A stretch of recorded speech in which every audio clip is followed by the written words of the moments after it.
Qu'est-ce qui ressort des dépenses exécutées en faveur du gouvernement de la République démocratique du Congo à fin avril 2024? Pour en savoir plus, nous ouvrons cette édition avec les chiffres clés qui nous sera présenté par Adassa Grace. C'est tout de suite.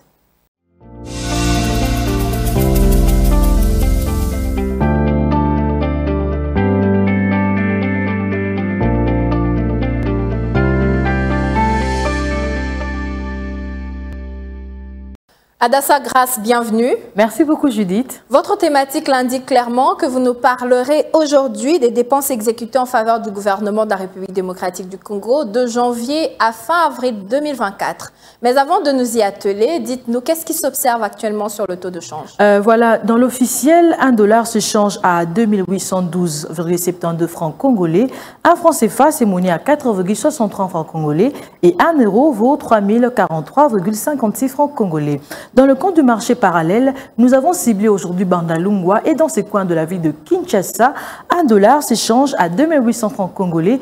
Un franc CFA vaut 4,68 francs congolais et un euro s'est monnaie à 3050 francs congolais. Revenons sur la thématique principale. Si l'on en croit les états de suivi budgétaire provisoires, à combien se sont chiffrées les dépenses exécutées en faveur du gouvernement à fin avril 2024? Voilà, à fin avril 2024, les états de suivi budgétaire provisoires renseignent un niveau global d'exécution des dépenses publiques de l'ordre de 4 342,8 milliards de francs congolais, soit plus de 1,5 million de dollars américains, contre le provision linéaire de 12 455,4 milliards de francs congolais, soit un taux d'exécution de 34,9%.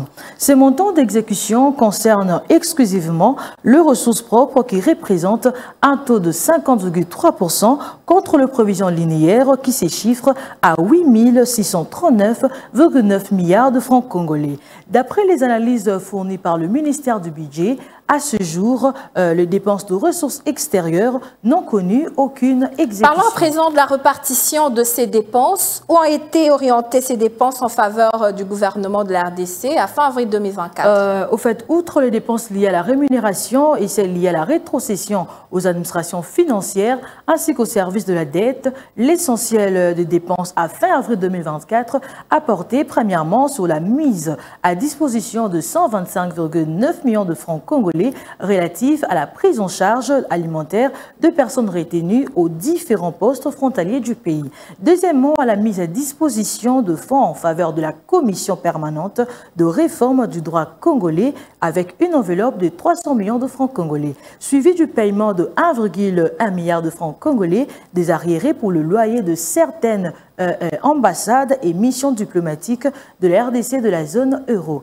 Et enfin, le frais d'impression et de diffusion de numéros ordinaires du journal officiel à hauteur de 614,3 millions de francs congolais. Que dire à présent de l'essentiel des autres dépenses qui ont été orientées en faveur du gouvernement de la RDC? Voilà, concernant l'orientation de ces autres dépenses, il s'agit notamment de l'acquisition des antipaludéens en faveur de fédérations de centrales d'approvisionnement en médicaments à hauteur de 13 milliards de francs congolais, suivi de l'acquisition de matériel aratoire, fertilisants, pesticides, appareils de traitement et équipements de transformation et aussi de 5 sémoires aspirants plus pulvérisateurs pour le compte du ministère de l'Agriculture avec une enveloppe de 6,5 milliards de francs congolais, suivi du montant de 17,4 milliards de francs congolais pour le paiement de 4 500 tonnes d'engrais chimiques au profit du service national et aussi la mise à disposition de fonds de 300 millions de francs congolais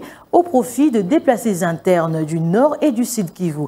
Ensuite, le paiement de 117,7 milliards de francs congolais pour l'acquisition de 5 épandeurs portés en faveur du ministère de l'Agriculture. Et enfin, la maintenance de la centrale hydroélectrique de Kakobola pour un montant de 430,1 millions de francs congolais. Merci à vous, Adassa Grace, pour toutes ces précisions. Je rappelle que vous étiez en train de nous parler des dépenses publiques du gouvernement de la RDC à fin avril 2024. Merci beaucoup, Judith. C'était un plaisir.